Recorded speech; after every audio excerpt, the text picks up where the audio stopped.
My name is Rebecca Quinn. I am 58 years old, and the day my husband's will was read, my life as I knew it ended. The office of Attorney Charles Morrison smelled faintly of old paper and polished wood. Sunlight filtered through the blinds, casting narrow stripes across the large oak table. I sat with my hands folded tightly in my lap, trying to steady my breathing. Beside me was my daughter, Madison. 32, confident, elegant, and dressed in a black designer suit that looked like it belonged on the cover of a magazine. She didn't glance at me once. Mr. Morrison cleared his throat. I'll proceed with the reading of Robert Quinn's last will and testament. His voice was calm, professional, almost detached, as if he were reading the grocery list of a stranger.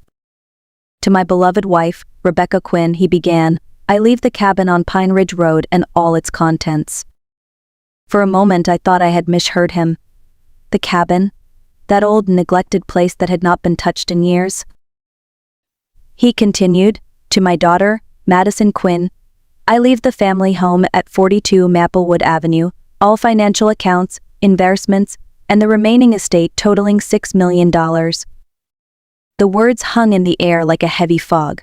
My heart pounded in my chest. $6 million. The house we had built together, everything we had worked for, all of it, handed to our daughter. I turned to Madison, searching her face for some reaction, some understanding. She only smiled faintly and looked straight ahead, her chin slightly raised, the kind of expression that told me she had been expecting this. There must be a mistake, I whispered. Mr. Morrison shook his head slowly. Your husband was very clear in his instructions, Mrs. Quinn. When we walked out of the office, the spring sunlight felt cruelly bright. Madison didn't say a word. She didn't have to. Her silence carried the weight of something I could not yet name. As I stood in the parking lot, staring at the letter of the law that had just rewritten my life, one thought echoed in my mind. I thought I had lost everything that day, but I had no idea my real inheritance was waiting miles away, hidden beneath dust and pine. The silence between us on the drive home was deafening. I kept waiting for Madison to speak, to say something, anything that would make this easier to understand. But when we pulled into the driveway of the house I had called home for 25 years, she turned to me with a look that was cold, almost rehearsed. Mom, she said, we need to talk about living arrangements. I felt my stomach tighten. Living arrangements?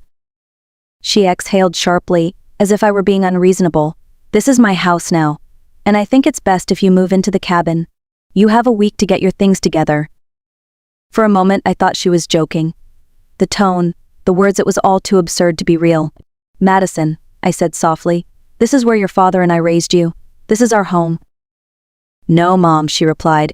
It was. Dad left it to me. You'll be more comfortable at Pine Ridge. It'll give you space. Space. The word stung like an insult dressed as kindness.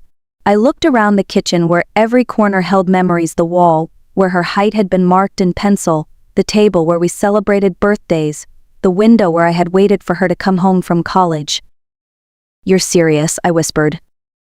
She shrugged. I don't want this to turn ugly. Just pack what's yours. Leave the furniture, the antiques, anything that came with the house. When I reached for the porcelain tea set that had belonged to my mother, she stopped me. That stays. It's part of the estate. It was my mother's, I protested. And now it's part of mine, she said flatly. The next few days passed in a blur of boxes, silent tears, and small humiliations. Madison oversaw everything as if I were a tenant being evicted. On the last morning, she stood in the doorway, arms crossed, wearing a new silk dress and that same unshakable confidence. I don't take this personally, Mom, she said. Dad made his choice. Maybe this is your chance to start over. I wanted to scream, but all I could manage was a quiet nod. Then I loaded my suitcases into my old Honda and drove away from the house where my life had happened.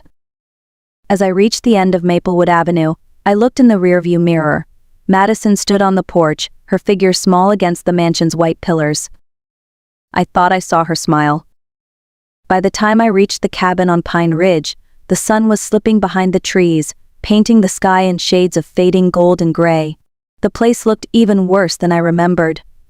The roof sagged on one side, the porch steps creaked dangerously, and the paint had peeled away until only thin strips of wood showed through. Inside, the air was stale and cold. Dust clung to everything like a memory that refused to die. There was no electricity, no running water, just silence, deep and unforgiving. I sat on the old floorboards that first night, wrapped in a thin blanket, and listened to the wind whistle through the cracks in the walls. I cried quietly, the kind of tears that don't come from anger but from the hollow space where love used to live. My daughter had turned her back on me. The home I had built with my husband was gone. The world had grown suddenly small and sharp. The next morning I forced myself to act. I swept the floor, patched holes with tape and cardboard, and found an old lantern that still worked. Each small repair was a way to fight despair. I walked half a mile to the old well to draw water, the metal bucket cold against my hands. My palms blistered after the first few trips, but I didn't stop.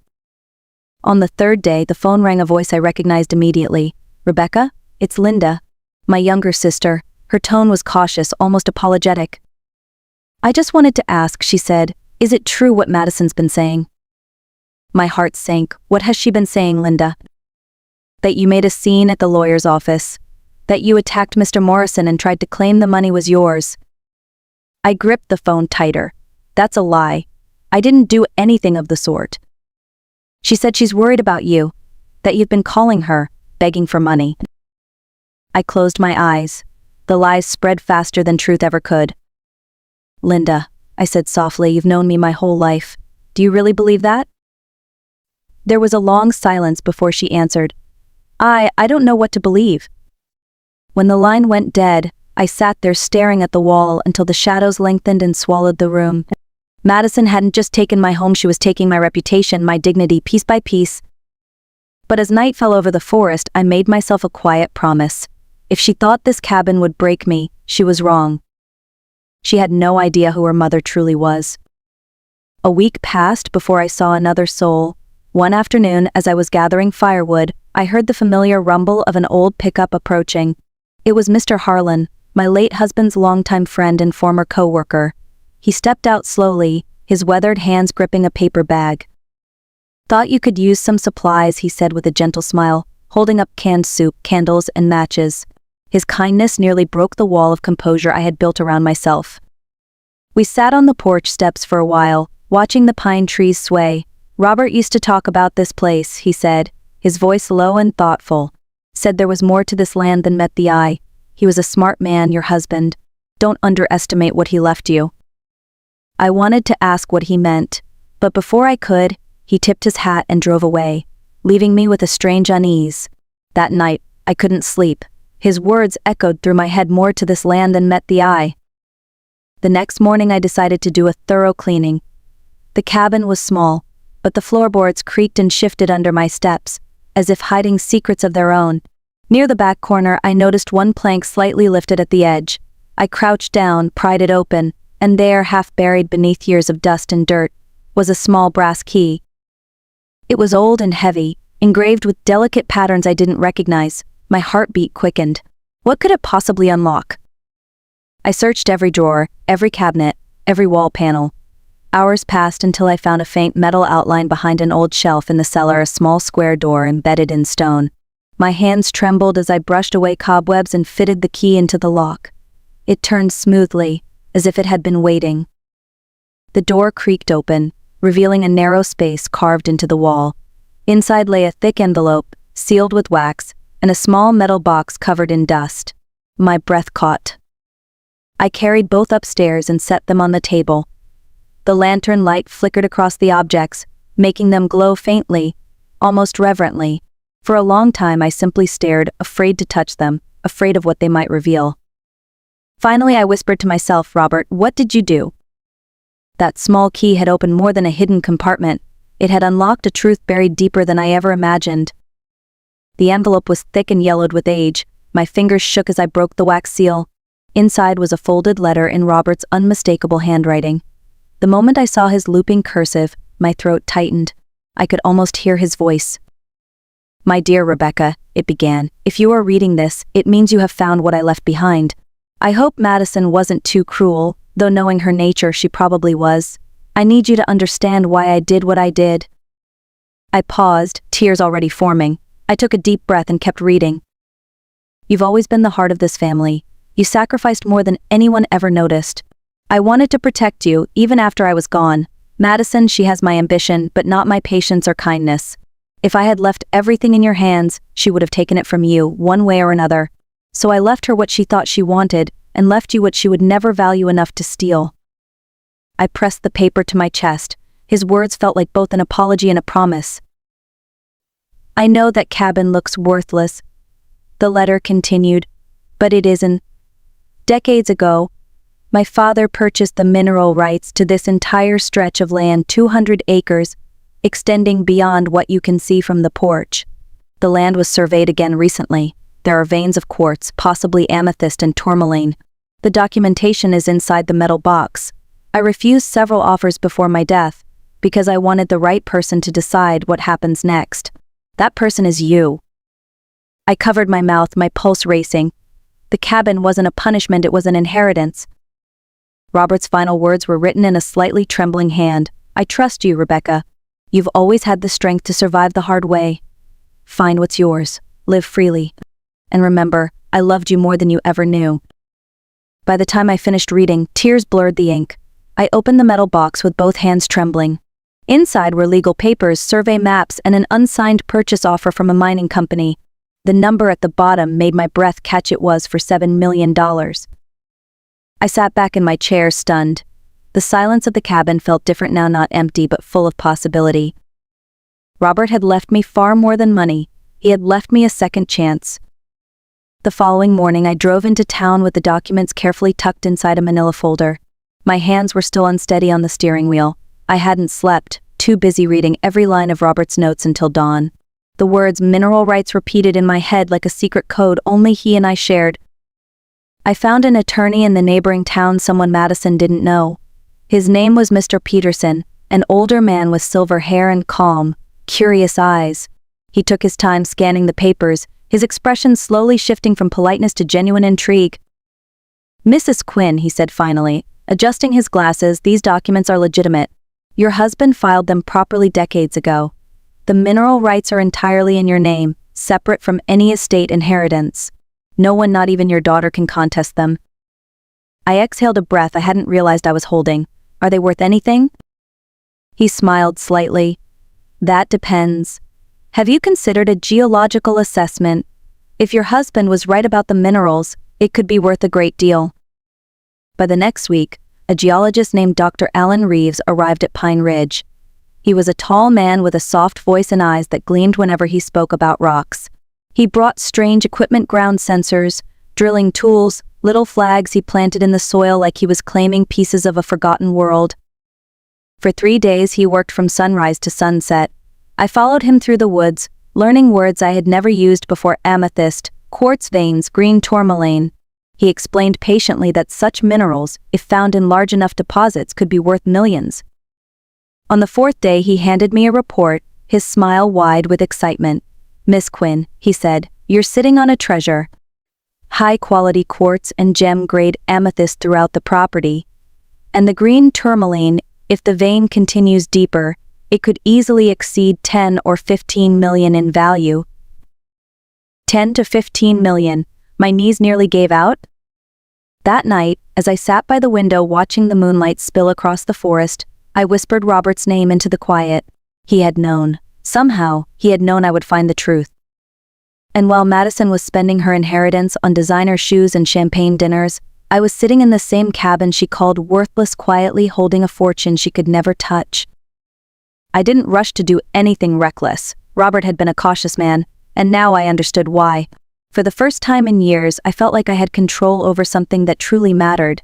I met with Mr. Peterson again, and together we began the process of negotiating the sale of the mineral rights. He handled everything quietly, discreetly, no public listings, no announcements, just direct communication with reputable mining companies.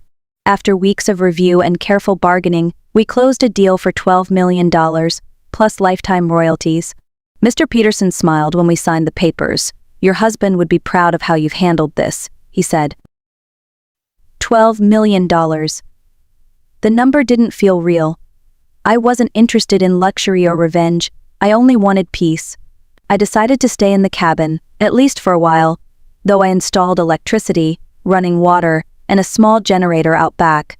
From the road, the place still looked abandoned, just as Madison expected, but inside it was warm, bright, and alive again.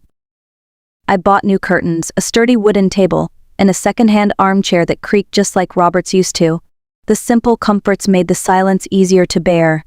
I spent my mornings reading by the window and my evenings baking small loaves of bread in an old oven that somehow still worked.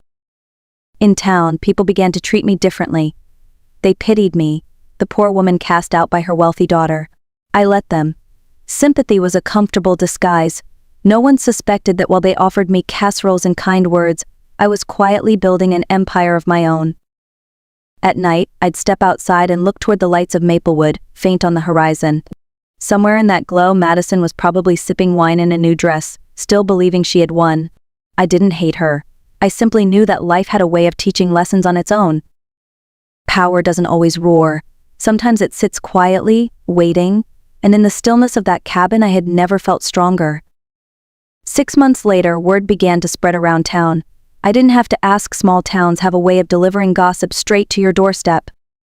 "Your daughter's been spending like there's no tomorrow," said Mrs. Green, the grocer's wife, while ringing up my groceries. "New cars, a European trip, and that big charity gala in Boston. Quite the lifestyle." I nodded politely, pretending surprise. Inside, I wasn't shocked at all. Madison had always loved the attention, the flash of expensive things that made her feel untouchable. But even money has limits, and I knew she was testing them. By late autumn, whispers turned into murmurs. People said Madison had started taking out loans against her inheritance. She was investing in something, a business expansion, she called it, but the details were fuzzy. I overheard snippets at the post office, in the diner, even at church. Each one painted the same picture. Madison Quinn, the golden daughter, was living far beyond her means. One afternoon, while waiting in line at the bank, I heard her voice through the next booth. She was speaking to the teller in that same commanding tone she had always used with me. "I need to transfer $50,000 to my investment account. And check the status of the loan application, please." The teller's polite tone couldn't hide the concern. "Ms. Quinn, I'm afraid your credit line is nearly maxed out." Madison sighed dramatically. "It's temporary. My next payout will cover it." When she turned around, I ducked behind a partition, unseen. She looked perfect as always, hair done, heels high, but there was a tension in her movements, a flicker of panic behind her polished smile. By winter, the signs were undeniable. She sold one of her cars. Then another. Her social media posts, once full of luxury, became sparse. The shine was fading. One chilly evening, I saw her in the pharmacy downtown. She didn't notice me. Her eyes were red, her hair unkempt, her voice trembling as she asked the pharmacist if her insurance covered anxiety medication. For a long moment, I just watched her. This was the daughter who had thrown me out of my own home, the one who believed she would never fall. And yet there she was, fragile, lost, and afraid. That night, as I sat beside the fire in my quiet cabin, the phone rang. "Mom," came the small, shaking voice on the other end. "I need to talk to you. Please." I closed my eyes, letting the weight of the moment settle. "You know where to find me," I said softly, and I hung up. The night Madison arrived, the rain was relentless. Headlights flashed through the trees as her car crawled up the narrow dirt road. When I stepped onto the porch, she was already out of the vehicle, no longer the polished woman I remembered, but someone smaller, trembling, her clothes soaked through. "Mom," she said, her voice breaking. "Please, I need help." I didn't answer right away. I simply held the door open. "Come in, Madison." Inside, the warmth of the fire filled the silence between us. She stood awkwardly near the table, glancing around as if seeing the cabin for the first time. "It's nicer than I thought," she murmured. I poured her a cup of tea and sat down across from her. "Tell me what's happened." Her shoulders sagged. "I made terrible mistakes. I thought the money would last forever. I bought things, I invested in a friend's company, it failed. I owe $400,000. I'm going to lose everything." I let her words sink in before speaking. $400,000, I repeated slowly. "That's quite a fall from $6 million. Tears filled her eyes. "I know I don't deserve your help. I said awful things to you. I was cruel. Please, Mom, you're all I have left." For a long moment, the only sound was the crackle of the fire. I studied her face, the same features I once kissed goodnight, now lined with guilt and exhaustion. "Madison, I said finally. 6 months ago, you told me to live with the pigs. You took my mother's tea set, my memories, my dignity. Why should I help you now? She broke down then, sobbing quietly into her hands. Because I'm not that person anymore. I leaned back, thinking of Robert's letter, his faith in me to make the right choice. Maybe this was part of the test too. I'll help you, I said at last, and she lifted her head, eyes wide with disbelief. But not as a gift, as a loan with conditions. Anything, she whispered. You'll work here every Saturday for 5 years, you'll show respect in this house. And at Christmas, you'll write a letter of apology to the family and read it aloud. Her face flushed with shame, but she nodded. Yes, Mom, I'll do it. I handed her a pen and paper, then we have a deal. As she signed her name, a quiet calm settled over me. For the first time, I wasn't the mother begging for love. I was the teacher, and she was finally ready to learn. A full year passed before either of us truly spoke about what had happened. In that time, Madison kept every promise. She came to the cabin each Saturday without fail, scrubbing floors, repairing fences, carrying firewood. Her soft hands blistered, her pride slowly melted away. But week after week, something remarkable began to happen. We started talking again. At first it was small things, the weather, old memories, recipes she used to love. But soon she began to ask real questions. About her father. About life. About how I had managed to keep going when everything fell apart. By December, she had written her apology letter. On Christmas Eve, in front of the whole family, she stood trembling as she read it aloud. Her voice cracked when she said, I judged my mother by what she didn't have, instead of what she had given me. The room fell silent. For the first time in years, I saw tears in Linda's eyes and respect in everyone else's. Spring came, and with it, a quiet sense of peace I hadn't felt in a long time. I sold the cabin and bought a beautiful home on a hill overlooking Maplewood Valley. When Madison arrived for her weekly visit, she stopped in awe at the front gate. Mom, what is this place? My new home, I said simply. Paid for with the land you thought was worthless. She blinked, her mouth opening slightly. You mean Dad knew? Yes, I smiled. He always did. Madison nodded slowly, tears forming. You could have let me drown. I could have, I said, resting my hand over hers, but I chose to teach you how to swim. The sun poured through the windows, lighting the room in gold. Sometimes the greatest revenge isn't anger or spite, it's patience, wisdom, and love that refuses to give up. If this story touched your heart, share it, leave a comment, and tell me where you're watching from. Because stories like this remind us healing is its own victory.